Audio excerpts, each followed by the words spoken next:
Hello, it's Randi Rhodes. Here's a clip from our show, and go to randyrhodes.com for the whole thing and a podcast. Buy a stinking podcast. Mary had a little man. The fault. We believe that all men are created equal. To the magnificent mosaic that is America. From radio beacon to radio beacon. I have a dream today. Change has come to America. Believe me. Knock, knock. Who's there? It's a figment of your imagination. Randi Rhodes Show. Turn up your mind. Well, you know, this president is a bully, and he'll try and intimidate all of us. He's not going to shut down anything. As a matter of fact, people will remember that he said he was going to build this wall, and he was going to make Mexico pay for the wall. They said they weren't going to pay for anything. Now he wants the American citizens to pay for this wall. American citizens are not going to pay for this wall. He's not going to shut down the government, and we're not going to be intimidated by his bluffing and his bullying. I want to ask you about the speech he delivered on Friday before he took off for New Jersey. He talked about growth in this country. He went through data point after data point after data point as he sees them, as he processes them, about what they say about the health of the U.S. economy today. How in sync is his perspective on it with yours? Well, let me just say this. Of course, the economy has improved, and of course, he'd like to take credit for all of that. But in the final analysis, when this country understands and feels what has been done with the tax scam and what that's going to do for our deficit in this country, it's going to be reversed. Yes. You know, you got to applaud Maxine Waters. She's had death threats. She's had extra security, and still, she's out there, and she's not going to shut it down. And she's talking about, the president says he's going to shut down the government if they don't pay for if we don't pay for his stupid wall. And she's like, he's just a bully. He's never going to, And as soon as America realizes what went on with this tax scam, and that they didn't get anything, and that the CEOs got it all, and the stock buybacks, just like we said, are through the roof. I mean, through the roof. And that people did not get the raises that they thought they would get. No pay raises. A $1.5 trillion tax cut is what we are going to pay off. Our deficit. Oh, remember the freedom crackers? It's all about the deficit. Obama ran up a deficit. Obama's GDP in 2014 was 5.2%.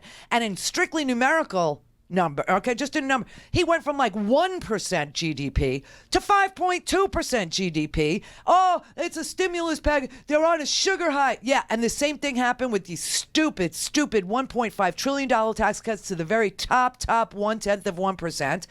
The grade is in, the numbers are in, and you got people that, like a 30-year-old parking lot attendant in Philly who lives, in North Philly, he's working in Center City. He doesn't know whether or not the tax cuts even passed last year because he doesn't see anything in his paycheck, and he's afraid to look at his paycheck. He looks at his pay stub at an hourly rate of, $9.52 an hour. It's so meager that he doesn't want to even spend time looking at it. He just looks at, I hope I can make my 80 hours a week.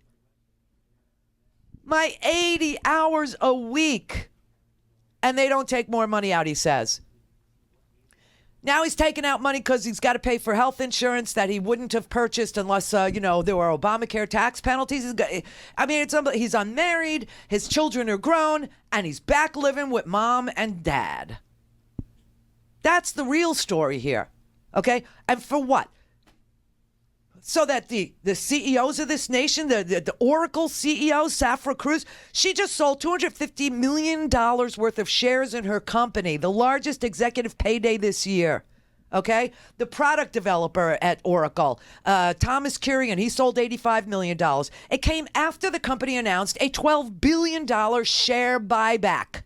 It's inside trading. They all knew, as soon as the company's, the CEO decides, the board decides they're going to buy back $12 billion worth of shares, they understand now's the time to sell my stock, because the more they buy back their own stock, the more the price of the stock goes up. And so they turn around and sell like a week later. Eastman Chemical. They announced they were going to buy $2 billion of its own stock, and the CEO, Mark Costa, sold 55,000 shares for $5.4 million.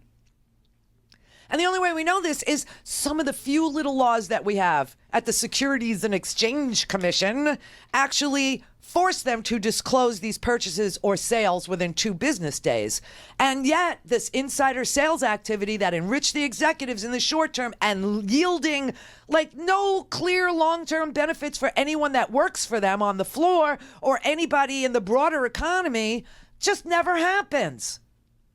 This is the GOP. This is who they are. This is what it is. And year to date, the buybacks have doubled from the same period 1 year ago. When Republicans slashed the corporate tax rate from 35 down to 21%, President Trump promised the tax savings would trickle down to American workers, a promise repeated over and over again, including by Treasury Secretary Steven Mnuchin.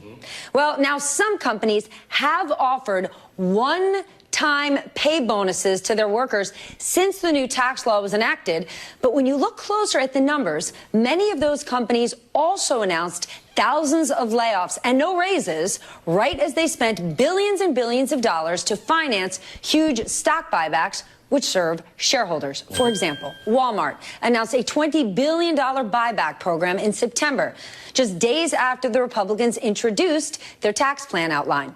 And when the tax plan became law in January, Walmart received praise when it announced $1,000 bonuses for some of their employees and increased entry-level pay to $11 an hour. But it then quietly laid off almost 10,000 workers after announcing it was closing 63 Sam's Club stores. The same day. Same day. Meanwhile, AT&T announced $20 billion in stock buybacks over the next 2 years after receiving praise for offering $1,000 bonuses to some of its employees. But then AT&T turned around and laid off 1,600 employees across the country. How about Wells Fargo, which announced plans to buy back nearly $19 billion of its own stock? Also announced plans to close more than 800 bank branches over the next 2 years, even as it admits to making out big from the new tax law. Okay, you get the idea? They are buying back their own stock. The CEOs know that the buyback is happening. 2 days later, they go and they sell their stocks at the much higher price, cash out, and nothing happens good for the workers. Nothing happens good for even business investment. Okay, nothing. Nothing. There's a article today. Politico wrote it. They wrote, in fact, twice as many companies have insiders selling in the 8 days after a buyback announcement as sell on an ordinary date. TJ Maxx, they announced a new stock buyback plan as part of an earnings announcement, boosting the department store's stock above $82. Well, that happened, and then a couple days later, the CEO of TJ Maxx, Carol Meyerowitz, sold $11 million of her shares. In the 30 days following the buyback announcement, the CEO, Ernie Herrmann, sold $2.8 million of his shares. The cigarette maker, Altria, announced a $1 billion buyback on February 1st.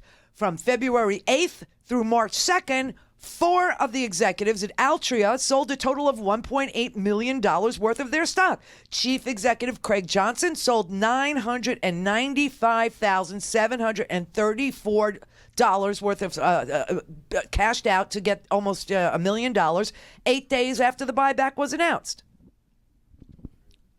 Eastman Chemical, AbbVie, declined to comment for the article. MasterCard, Seth Eisen, he says, you're trying to make a connection where one doesn't exist. There's nothing notable about any of these transactions. What are you, stupid?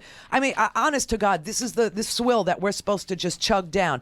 And meanwhile, you got a guy who's praying to God to make 80 hours a week as a parking lot attendant at $9.52 an hour. The post-tax cut numbers are coming in. And I tell you, you'll be shocked, I tell you. Shock, shock, shock. There's gambling in Casablanca. America did not get the pay raise. There was the amazing article in Bloomberg by Noah Smith, and it pointed to the data that came from PayScale that showed so-called real wages, meaning your paycheck adjusted for inflation, which, by the way, is 1.8%, that your paycheck increased by 1.8%. It's break even. In fact, if you look at it, real wages for the average worker have dropped since 2006. an overall decline of 9.3%, including these ugly new numbers.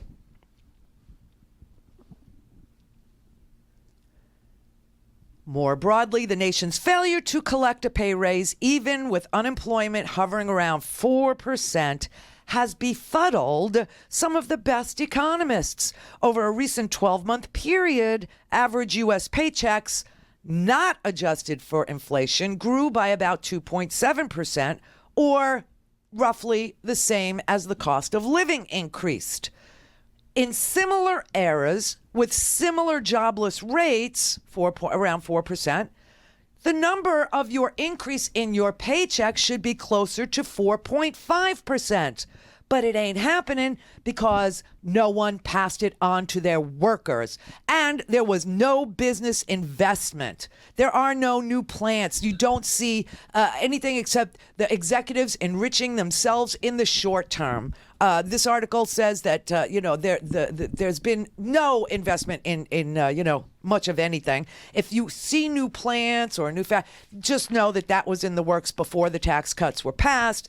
They're saying, they said it's increasingly obvious that the torrent of economic expansion, putting that fifth Starbucks on every corner, promised by the GOP Trump tax cut, didn't happen and isn't going to happen.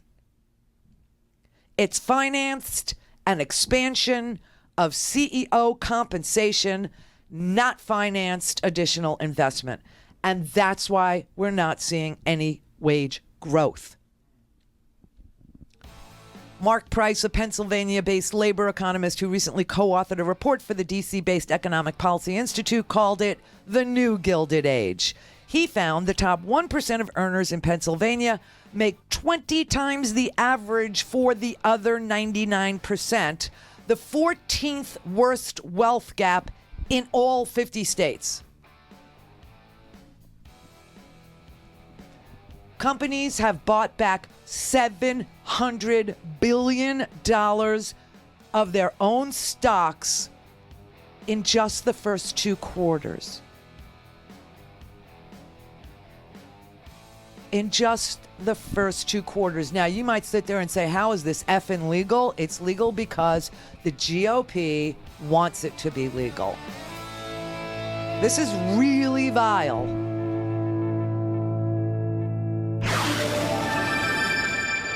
Go to RandiRhodes.com for the whole thing and a podcast. Buy a stinking podcast.